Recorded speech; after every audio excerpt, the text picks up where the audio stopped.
ಪ್ರೀತಿಯ ವೀಕ್ಷಕರಿಗೆ ನನ್ನ ಚಾನಲ್ಗೆ ಸ್ವಾಗತ ಅಂತ ಹೇಳ್ತಾ ಇದ್ದೀನಿ. ಹಾಗೆ ಈ ವಿಡಿಯೋ ನೋಡೋರು ನನ್ನ ಚಾನಲ್ಗೆ ಸಬ್ಸ್ಕ್ರೈಬ್ ಮಾಡ್ಕೊಂಡಿದ್ದೀರಾ ಅನ್ಕೊಂಡಿದ್ದೀನಿ. ಸಬ್ಸ್ಕ್ರೈಬ್ ಮಾಡ್ಕೊಂಡಿಲ್ಲ ಅಂದರೆ ಇವಾಗಲೇ ಸಬ್ಸ್ಕ್ರೈಬ್ ಮಾಡಿಕೊಂಡು ನನಗೆ ಸಪೋರ್ಟ್ ಮಾಡ್ಬೋದು ನೀವು. ವಿಡಿಯೋ ಇಷ್ಟ ಆದರೆ ಲೈಕ್ ಮಾಡೋದನ್ನು ಮಾತ್ರ ಮರಿಬೇಡಿ. ಬೆಳಗ್ಗೆ ಒಂದು 7:20 ಆಗಿತ್ತು. ಆವಾಗೆದ್ದು ತೊಳೆದಿರೋ ಪಾತ್ರೆನ ಒಂದು ಕಡೆ ಎತ್ತಿಟ್ಬಿಟ್ಟು ತೊಳೆಯೋ ಪಾತ್ರೆನ ಆ ಪುಟ್ಟಿಲಿ ಹಾಕಿಟ್ಟಿದ್ದೆ. ಇವಾಗ ರೈಸ್ ಮಾಡೋದಕ್ಕೆ ನಾನು ಒಂದು ಗ್ಲಾಸ್ ಅಕ್ಕಿನ ಕೇರ್ ಇಟ್ಕೊತಾ ಇದ್ದೀನಿ. ಕೆಲವೊಬ್ಬರು ರೈಸ್ ತಿಂದರೆ ದಿನಾಲೂ ರೈಸ್ ತಿಂದರೆ ದಪ್ಪ ಆಗ್ತೀವಿ ಅಂತಂದು ರೈಸ್ ತಿನ್ನೋದನ್ನೇ ಅವಾಯ್ಡ್ ಮಾಡ್ತಾ ಇರ್ತಾರೆ. ಆ ತಪ್ಪನ್ನು ನೀವು ಯಾವತ್ತೂ ಮಾಡೋದಕ್ಕೆ ಹೋಗಬೇಡಿ.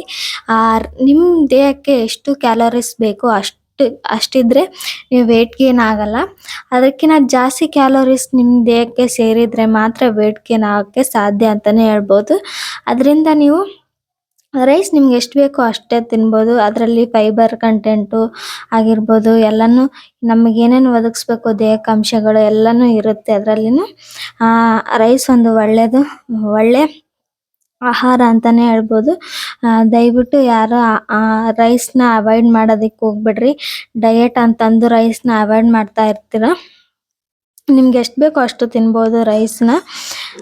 ಇವಾಗ ನಾನು ಅದನ್ನೇ ರೈಸ್ ಮಾಡ್ತಾ ಇದ್ದೀನಿ. ನಾನು ದಿನಾಲೂ ರೈಸ್ ಅಥವಾ ಚಪಾತಿ, ಬೆಳಗ್ಗೆ ಟೈಮು ರೈಸ್ ತಿಂತೀನಿ, ಸಾಯಂಕಾಲ ಟೈಮ್ ಚಪಾತಿ ತಿಂತೀನಿ. ನಾನು ಯಾಕೆ ದಪ್ಪ ಆಗಿಲ್ಲ ನೀವೇ ಯೋಚನೆ ಮಾಡಿ. ಬ್ಯಾಲೆನ್ಸ್ ಆಗಿ ಮೇಂಟೈನ್ ಮಾಡ್ಕೊತ ಹೋದ್ರೆ ನೀವು ವೆಯ್ಟ್ ಗೇನ್ ಹಾಕೋ ಸಾಧ್ಯನೇ ಇಲ್ಲ. ನಾನು ನೋಡಿರೋ ಪ್ರಕಾರ ಕೆಲವೊಬ್ರು ಅವಾಯ್ಡ್ ಮಾಡ್ತಾರೆ, ನಾನು ನೋಡಿದ್ದೀನಿ, ಅದಕ್ಕೆ ಹೇಳಿದೆ ನಾನು. ಮತ್ತೇನೂ ಇಲ್ಲ. ರೈಸ್ ಮಾಡೋದಕ್ಕಿಟ್ಟು ಉಪ್ಪು ಹಾಕಿ ನಾನು ಕುದಿಯೋದಕ್ಕೆ ಇಡ್ತೀನಿ. ಇವತ್ತು ಇದ್ರ ಜೊತೆ ಕಾಂಬಿನೇಷನ್ ಆಗಿ ಆಲೂಗಡ್ಡೆ ಪಲ್ಯನ ಮಾಡ್ತಾ ಇದ್ದೀನಿ, ಅಥವಾ ಆಲೂಗಡ್ಡೆ ರಸಮನ್ನು ಕೂಡ ಅನ್ಬೋದು ನೀವು.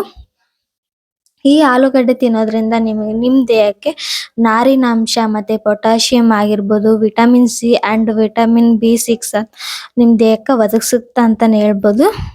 ಇದನ್ನು ಮಿತಿಯನ್ನು ನೀವು ಕಾಯ್ದುಕೊಂಡ್ರೆ ನೀವು ಆರಾಮಾಗಿ ನಿಮ್ಮ ದೇಹಕ್ಕೆ ಇದೆಲ್ಲ ಸಿಗುತ್ತೆ ಅಂತಲೇ ಹೇಳ್ಬೋದು. ನಿಮ್ದು ಹೃದಯಕ್ಕೂ ಒಳ್ಳೇದಂತಲೇ ಹೇಳ್ಬೋದು. ಇದನ್ನು ಆಲೂಗಡ್ಡೆನ ಇದು ತಿನ್ನೋದ್ರಿಂದ ನಿಮ್ಮ ದೇಹಕ್ಕೆ ಸಂಪೂರ್ಣವಾಗಿ ಯಾವುದೇ ರೀತಿ ಶೀತ ಆಗಿರ್ಬೋದು, ಕೈಕಾಲಾಗಿರ್ಬೋದು, ಯಾವುದೇ ರೀತಿ ಕೈಕಾಲಾಗಿರ್ಬೋದು, ಶೀತ ಆಗಿರ್ಬೋದು, ಯಾವುದೇ ರೀತಿ ಬರಲ್ಲ ಅಂತಲೇ ಹೇಳ್ಬೋದು. ಕೆಲವೊಬ್ರು ಹೇಳ್ತಾ ಇರ್ತಾರೆ ಕೈಕಾಲು ಹಿಡಿಯುತ್ತೆ ನನಗೆ ಆಲೂಗಡ್ಡೆ ತಿಂದರೆ ಒಲ್ಲೆ ಅಂತ. ನಾನೇ ಹೇಳ್ತಿದ್ದೆ, ನನ್ನ ಎಕ್ಸಾಂಪಲ್ ತಗೊಳ್ಳಿ. ನನಗೆ ಆಲೂಗಡ್ಡೆ ತಿಂದರೆ ಕೈಕಾಲು ಹಿಡಿಯುತ್ತೆ ಅಂತಂದು ನಾನೇ ಹೇಳ್ತಾ ಇದ್ದೆ. ಆದರೆ ಅದು ತಪ್ಪು ಕಲ್ಪನೆ ಅಂತಲೇ ಹೇಳ್ಬೋದು. ನಾನು ಸರ್ಚ್ ಮಾಡಿರೋ ಪ್ರಕಾರ ಆಲೂಗಡ್ಡೆಯಲ್ಲಿ ಒಳ್ಳೆ ಪೊಟ್ಯಾಷಿಯಂ, ಇದು ವಿಟಮಿನ್ ಆಗಿರ್ಬೋದು, ಪೊಟ್ಯಾಷಿಯಂ ಆಗಿರ್ಬೋದು, ಎಲ್ಲನೂ ಇದ್ದಾವೆ. ಅದರಿಂದ ನಮ್ಮ ದೇಹಕ್ಕೆ ಒಳ್ಳೇದಂತಲೇ ಹೇಳ್ಬೋದು. ನೀವು ಕೂಡ ಸೇವನೆ ಮಾಡಿ. ಚಳಿಗಾಲ ಅಂತಂದು ಶೀತ ಆಗುತ್ತೆ ಅಂತಂದು ದೂರ ಇರೋದಕ್ಕೆ ಹೋಗಬೇಡಿ.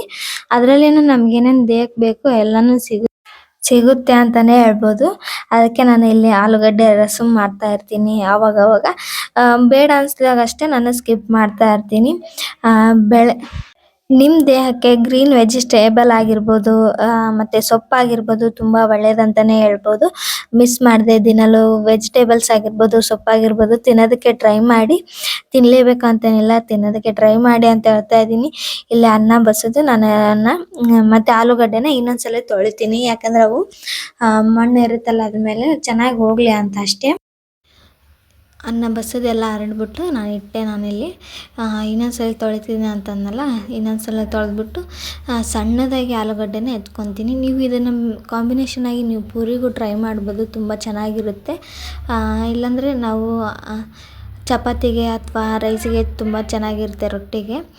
ನಾನಿಲ್ಲಿ ಅನ್ನಕ್ಕೆ ಮಾಡೋದು ಯಾವಾಗಲೂ. ಇಲ್ಲಾಂದರೆ ಸಾಯಂಕಾಲ ಮಾಡೋದಾದರೆ ಚಪಾತಿ ಜೊತೆ ಮಾಡ್ತೀನಿ. ಬೆಳಗ್ಗೆ ಮಾತ್ರ ನಾನು ರೈಸ್ ಮತ್ತು ಕಾಂಬಿನೇಷನ್ ಏನಾದರೂ ಮಾಡಿಬಿಡ್ತೀನಿ. ಇಲ್ಲ ಒಂದೊಂದು ದಿನ ಚಿತ್ರಾನ್ನ ಮಾಡ್ತೀನಿ, ಒಂದಿನ ಅನ್ನ ಬೇಳೆ ಸಾರು ಆಗಿರ್ಬೋದು, ಅನ್ನ ಹೀರೆಕಾಯಿ ಪಲ್ಯ ಆಗಿರ್ಬೋದು. ಹಾಗೆ ಚೇಂಜ್ ಆಗ್ತಾ ಇರುತ್ತೆ ನಮ್ಮ ರೊಟೀನೆಲ್ಲ. ನಿನ್ನೆ ತಾನೇ ಹೋಗಿ ಹೊರಗಡೆ ಆಲೂಗಡ್ಡೆ ತೊಗೊಂಡು ಬಂದಿದ್ದೆ ನಾನು, ಅದಕ್ಕೆ ಆಲೂಗಡ್ಡೆ ಪಲ್ಯನ ಮಾಡ್ತಾಯಿದ್ದೀನಿ ಅಷ್ಟೇ. ನೀವು ಬೇಕಿದ್ರೆ ಆಲೂಗಡ್ಡೆ ಪಲ್ಯಕ್ಕೆ ಬೀನ್ಸ್ ಹಾಕ್ಕೊಳ್ಳಿ, ಚೆನ್ನಾಗಿರುತ್ತೆ ಬೀನ್ಸ್ ಹಾಕಿದರೂ ಕೂಡ. ನಾನಿಲ್ಲಿ ಇದಕ್ಕೆ ಆಲೂಗಡ್ಡೆ ಪಲ್ಯಕ್ಕೆ ಏನೇನು ಬೇಕು ಅಂತ ತೆಗೆದಿಟ್ಕೊಂಡೆ. ಜೀರಿಗೆ ಆಗಿರ್ಬೋದು, ಸಾಸಿವೆ, ಉಪ್ಪು, ಖಾರ, ಅರಿಶಿನ ಮತ್ತು ಅಂಗನವಾಡಿಯಲ್ಲಿ ಕೊಟ್ಟಿರೋ ಸಾಂಬಾರು ಪೌಡ್ರ್ ತೆಗೆದಿಟ್ಕೊಂಡಿದ್ದೀನಿ. ಕುಕ್ಕರಲ್ಲಿ ನಾನು ಎಣ್ಣೆ ಕಾಯ್ದಿಟ್ಬಿಟ್ಟು ಜೀರಿಗೆ ಸಾಸಿವೆ ಹಾಕಿದೆ. ಜೀರಿಗೆ ಸಾಸಿವೆ ಹಾಕಿದ ತಕ್ಷಣ ಚಟಪಟ ಅಂತ ಸಿಡಿದ ಮೇಲೆ ಟೊಮೊಟೊ ಹಾಕಿ ಕೈ ಆಡಿಸಿದೆ. ಕೈ ಆಡಿಸ್ಬಿಟ್ಟು ಆವಾಗಲೇ ಇಮಿಡಿಯೇಟ್ಲಿ ನಾನು ಆಲೂಗಡ್ಡೆನ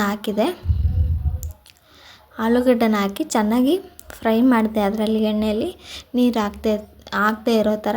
ಈ ಆಲೂಗಡ್ಡೆ ರಸಮ್ಗೆ ಸ್ವಲ್ಪ ಎಣ್ಣೆ ಮುಂದಾಗಿದ್ದರೆ ಚೆನ್ನಾಗಿರುತ್ತೆ. ನಾವೆಲ್ಲ ಆಲೂಗಡ್ಡೆ ರಸಮ್ ಅಂತೀವಿ ಇದಕ್ಕೆ, ಎಲ್ಲರೂ ಆಲೂಗಡ್ಡೆ ಪಲ್ಯನೇ ಅಂತಾರೆ. ನಮ್ಮ ಮನೇಲಿ ಇದಕ್ಕೆ ಸ್ವಲ್ಪ ನೀರು ಜಾಸ್ತಿ ಹಾಕ್ಬಿಟ್ರೆ ಆಲೂಗಡ್ಡೆ ರಸಮ್ ಅಂತಲೇ ಹೇಳ್ಬೋದು. ಈಗ ಉಪ್ಪು ಹಾಕ್ತಾಯಿದ್ದೀನಿ. ಉಪ್ಪು ಮತ್ತು ಅರಿಶಿನ ಮತ್ತು ಖಾರ ಹಾಕ್ತಾಯಿದ್ದೀನಿ.